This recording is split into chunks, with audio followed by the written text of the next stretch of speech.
biglang nagising today dahil masakit yung aking likod. Sakit siya. Madaming ganap ngayong this past few days kaya hindi ako masyadong nakakapag update sa inyo kung anong nangyayari. Nagkaroon ako ng appointment dun sa National ID. Yun, finally, natapos ko na yung step 2. So, hinihintay ko na lang yung mismong ID itself. So, ano bang experience ko dun? Yung, yung first registration, yung sa online. Siyempre, online yun, very easy. Tapos, bibigyan ka nila ng location and then, yung time. I forgot kung isa-set mo yung time or ibibigay na lang siya sa'yo. Tapos, mag-email sa inyo and magte-text. Ito, isang tip to Even though sinasabi dun sa site na you can actually present the QR code on the site itself, huwag kayo maniwala. Kasi, marami akong mga kasabay, nag-rely sila dun sa QR code, which is, QR code nga siya so dapat hindi naman talaga siya printed. I-scan lang siya or something. But then, I don't think we have the capacity yet na gawin yung mga ganung bagay. Yun. So, pagpunta mo doon, you have to print out yung inyong ARN, tsaka yun nga, yung application form na yun. And then, yun, bring your own pen, kasi may isusulat pa sa likod. Hindi talaga totally smooth yung nangyari dun sa step 2 kasi my appointment was 8 o'clock. Pero, nag-start silang papasok is around, 9:50, ganyan. 9:50, they allowed us to go in dun sa mall itself. Tapos, nag-start ng processing is around 10 na. Imagine 2 hours, you have to wait for 2 hours. Which, they have indicated na 8 a.m. yung start, yung 8 a.m. yung appointment mo. Siyempre, medyo nakakainis na yun kasi in-schedule mo nga siya, diba? Tapos yun, parang 5th in line pa ako noon. Natapos ako mag-12 na. Mga 11 something na nung natapos ako. Yun lang naman. Ganun yung nangyari dun sa ating registration for the ID. Tapos yun, magluto na tayo muna ng breakfast nila. May nabili ako. Limited edition daw ng ube. Tignan natin kung meron talaga siyang ube flavor. Dalawang pack siya kasi malaki. So, magluluto muna tayo and babalikan ko kayo. Ayan. So, habang nag-prepare tayo ng breakfast, hintayin natin maluto. Hintuhin muna tayo. Ayan, update na lang sa mga project natin. Dito sa Cavite is MECQ. So, allowed pa yung construction works. Pero, yun, pareho pa rin naman limited workforce and triple ingat. Pero yun, yung daughter ko, mahilig yan sa pancake. Ayan, sa morning yan. Magandang, gusto niya ang breakfast niyan, pancake. Tapos to. Ayan. So, let's see. Tapos, ay, meron palang isa bang ganap ngayong week, kaya medyo busy-busy ang lola nyo. Yung dog namin, si Parker, may something siya sa mata. Namumula yung mata niya. Sabi nung vet niya, parang nai-irritate yung mata niya. So, nilalagyan ko siya ng eye drop. Tapos, yun, nilalagyan namin siya ng cone muna. Kasi nga, para iwas yung scratch. So, hindi pa namin ma-sure kung ano yung cause ng kanyang pagmumula ng mata. Una, one eye lang. Ngayon, dalawa na. Nakaawa. Tsaka, sobrang sweet niya. Para siyang baby. In fairness, mukha siyang ube. Kulay ube siya. Pero, feeling ko food coloring siya. And purple yam powder daw eh. So, let's see kung lasang siya ube. Kung papasa siya. Hi! Nandito na ako sa site ngayon. Yun sa first site natin na pupuntahan. Pero inabutan na ako ng lunchtime kasi may errands pa ako na ginawa kanina before pumunta dito. So, yun. Inabutan na tayo ng lunchtime. Lunch break na nila. So, tayo din is magla-lunch na. So, pag lunchtime, meron akong baon. So, babaon tayo. Dito tayo nagla-lunch sa kotse. So, meron tayong kutsara at tinidor. Yan, tapos actually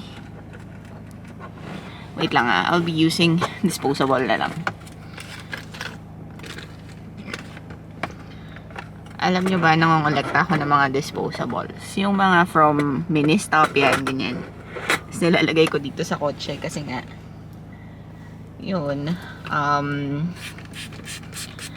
ginagamit natin for lunch. Pag, minsan kasi, syempre, nakakalimutan kong ibalik yung hinugasan ko na set nung, mga utensils dito sa kotse. Yun, para just in case makalimutan ko, meron ako mga disposables. Yan. So, kain muna tayo. Ang ulam ko ngayon is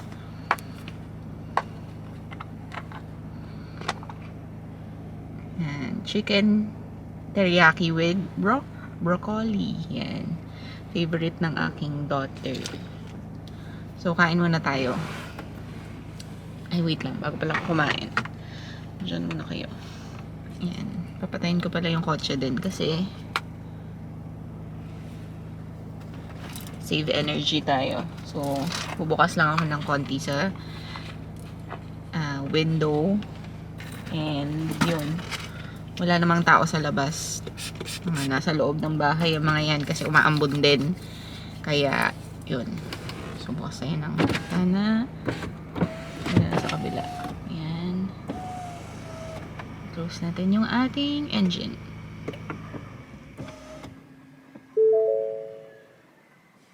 Yan. So, kain na muna tayo. And, dyan lang kayo.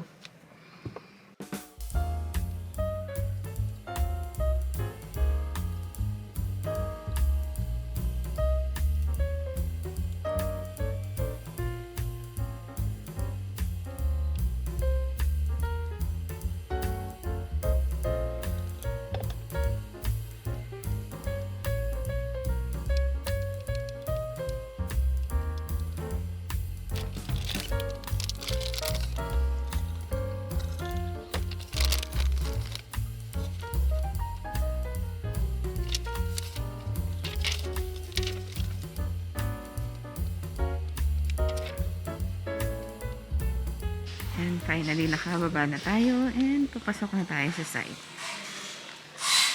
So, pardon yung mga debris. Ganyan talaga pag may construction. Yan, umakit tayo sa bubong kasi meron mga tulo. Lalo na nung malakas yung ulan, nakita natin lahat ng tulo. Ayan, medyo maingay kasi doon sa loob. Kaya dito man tayo sa labas mag-update. So, quick update lang dito sa project natin here. They are now completing the ceiling for the ground floor and also the second floor. Yung mga bracing muna yung nilalagay kasi kaka-repair lang natin ng bubong nila. So we are just waiting for another heavy rain to occur para matest out whether we have missed out some holes or may iba pang water leak kung saan pa manggagaling yung water leak coming from the rain. And actually, alam nyo ba, yung bubong nila, nakakatawa yung pagkakagawa kasi nagde-drill sila ng mga holes na doon dapat yung tech screw. Pero siguro mali yung location, hindi nila matandaan kung nasan yung mga purlins, ganyan.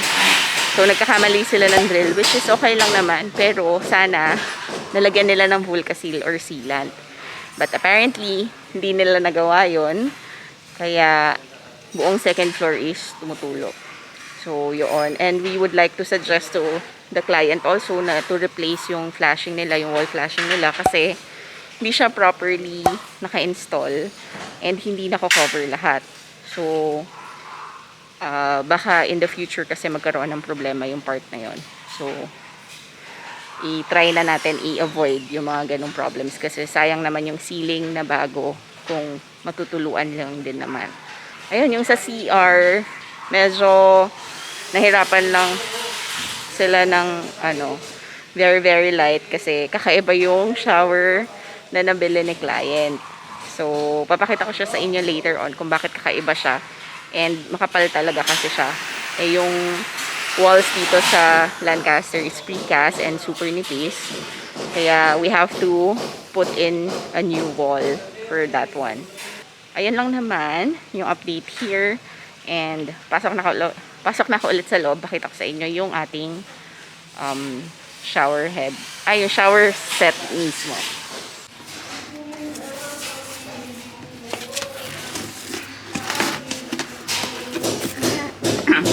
Ayan, ito yung shower set para sa mga toilets. Ganyan siya kapal. May metro ka dyan? Sukatan mo. Ayan. This is 80 mm. Ganyan siya kapal. So, hindi talaga kakasya para dun sa wall ng Lancaster. Kakaiba kasi yung kanyang system for hot and cold water. Ayan, itong wall na to, meron tayong ginawang bagong CHB wall kasi nagulat kami na shared wall pala sila ng neighbor. So, hindi tayo pwedeng mag-sinsel para dun sa kanilang mga electrical lines. So, what we did was to make their own wall. Yan. Hindi natin hanggang itaas yan. And then, this pipe that you can see is yung ating for exhaust dun sa range hood. So, yung nasa labas yan yung duct cover. Ayan. So, yung ating ground floor na powder room. And apparently, nung tinanggal yung mga tiles, wala pala siyang buhos. So, after nung tiles is diretso lupa na siya agad. So, we've mentioned this one sa client na kailangan natin mabuhusan. So, yan. Yan yung tsura. And then, ito yung exhaust fan. Yan. Ito yung exhaust fan kanina. Para sa duct sa labas. Yan yung ginawa natin. And, kinonect natin siya here. Dito sa pipe na to. Ayan. Ayan, we're done dito sa ating first site. We're off to our second site to check yung ating progress doon. So, magdadrive muna tayo. Nakapag, na ako, wipes, alcohol, wash, yan. Tapos, yan. Doon na tayo doon. Before that, ubusin na natin itong coffee na to.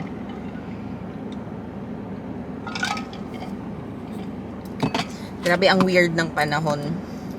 Kanina 'di ba umuulan, ngayon ang init naman. So mamaya ang katumbas nito is migraine. So pero sana wag naman. Knock on wood, wala akong wood. So kahit sana lang. Ayun lang. Yan, drive na muna tayo. Ayan, we're here sa ating next site for today. And ayan, ito yung nasa likod natin. Bibigyan ko lang kayo ng quick update kung ano na yung nangyayari dito. And yung weather, ganun pa rin, medyo gloomy na mainit na hindi mo maintindihan. And may hawak tayong paper, no? May mga i-check kasi tayo. So, ayan lang. I-tour ko kayo sa loob kung ano na yung nangyayari. Ayan, ito na yung ating site. And as you can see, yung ating fence is unti-unti nang nabubuo. Ayan. And then this would be our parking area. And then above it is yung ating balcony. Ayan. And of course, we do have our debris and yung ating mga lumber. Ayan.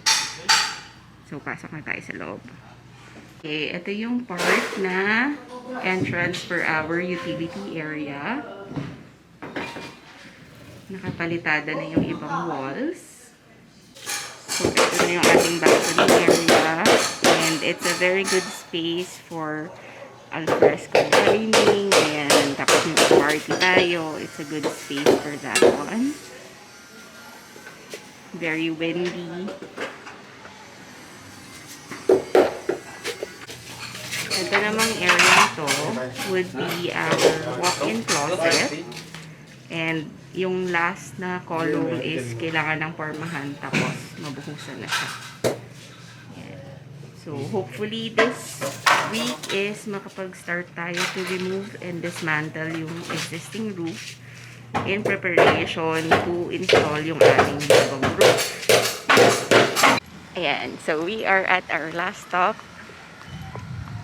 for today sa ating mga site visits. And, ayan, nandito na tayo sa I forgot anong model tong house ito. Nakalimutan ko. But then, yun. Akit tayo. Ito yung minor interior works lang yung ginagawa natin. And, papakita ko na sa inyo kung ano yung progress natin for the second floor. So, pasok na tayo. At, nagsisimula na namang umambon. So, ito. Nandito na tayo sa master bedroom. And, ito na yung kanyang itsura. Very simple lang yung kanyang ceiling. Pero binigyan natin siya ng cove light para medyo may accent yung buong room. Dahil isang malaking master bedroom to. And this side, dyan ilalagay yung kanyang modular cabinets. Yan. Narinig niyo yung kulog. So, uulan na naman siya. Yan. So, actually, nilipat pala natin yung kanyang aircon. Pinalipat natin yung kanyang aircon. Last time, it was here. Itong part na to. Now, pinalipat natin siya on this side. Para mas maganda yung headboard niya sa kanyang bed. Ayan. And then, dito pala natin ilalagay yung sorry, against the light. So, dito natin ilalagay yung ating Decore Perliciente. Ayan. So, nag-try lang muna kami dyan. And, we're going to finish off the whole wall for this one para yun yung kanyang magiging accent wall. Ayan, for this master bedroom, very minimal lang din yung ating mga changes na ginawa. More on yung ceiling, yan. Tapos, we help them to put in yung insulation kasi walang insulation dito sa house na to. And then, ayun, more on ceiling lang talaga. More on ceiling lang talaga and painting works. And, papakita ko sa inyo yung yung last time na itsura ng kanilang room na very pinkish ba to or orangey? Parang, I forgot na rin. Titignan ko pa. Ayun, papakita ko na rin sa inyo. Tapos, yun.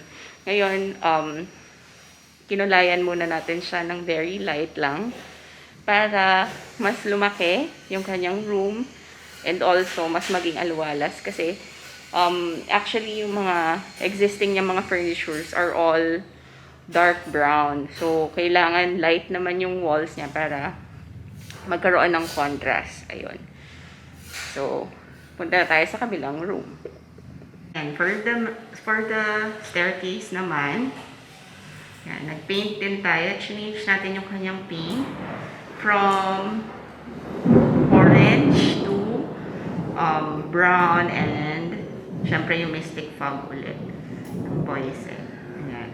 So, very cool na yung dating ng kanyang walls. Ayan. And then later on, we're going to change the color of the railings as well. And also, medyo may repair works tayo kasi natamaan natin siya. Kaya may kagano siya. Ayan. So, naririnig niyo ba yung kulog?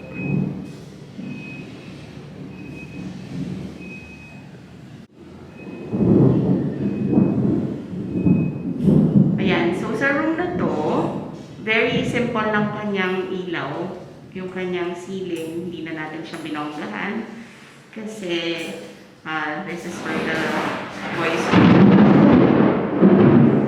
Hindi na ako makapagsalita kasi kumukulog na ng bongga.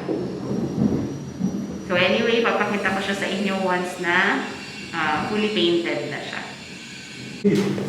Ano yan? Si Jason, marunong na. Uy, marunong na ako mag-skin coat ha. Di ba? Nag-i-skin coat na ako oh. Di, Di, tuloy mo lang, huwag mo lang po. Huwag ko muna balikan. Oo.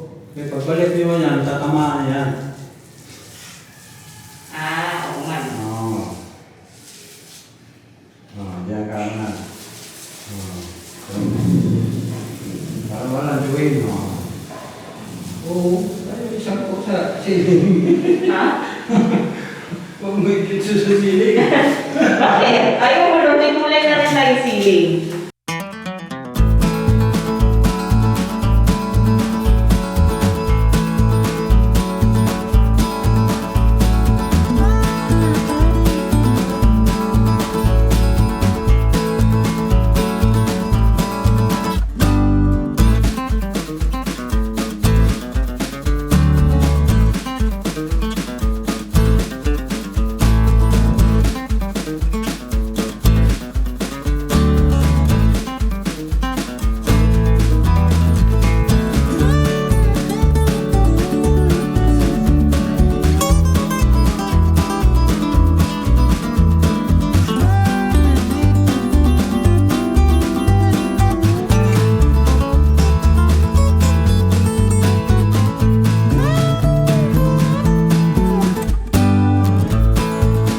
Nandito ako ngayon sa Shopwise and bumili lang ako actually ng plastic envelope for my submissions. Yes.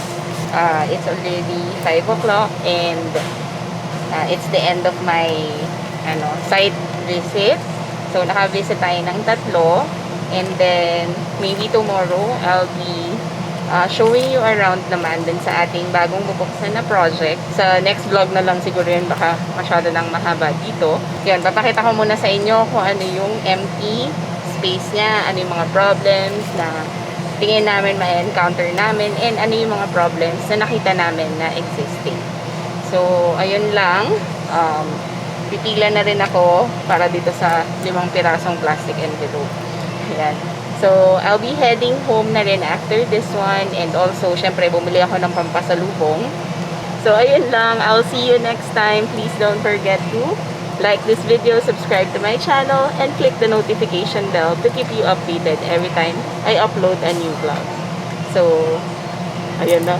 Dumadating na sila. I'll see you next time. Bye!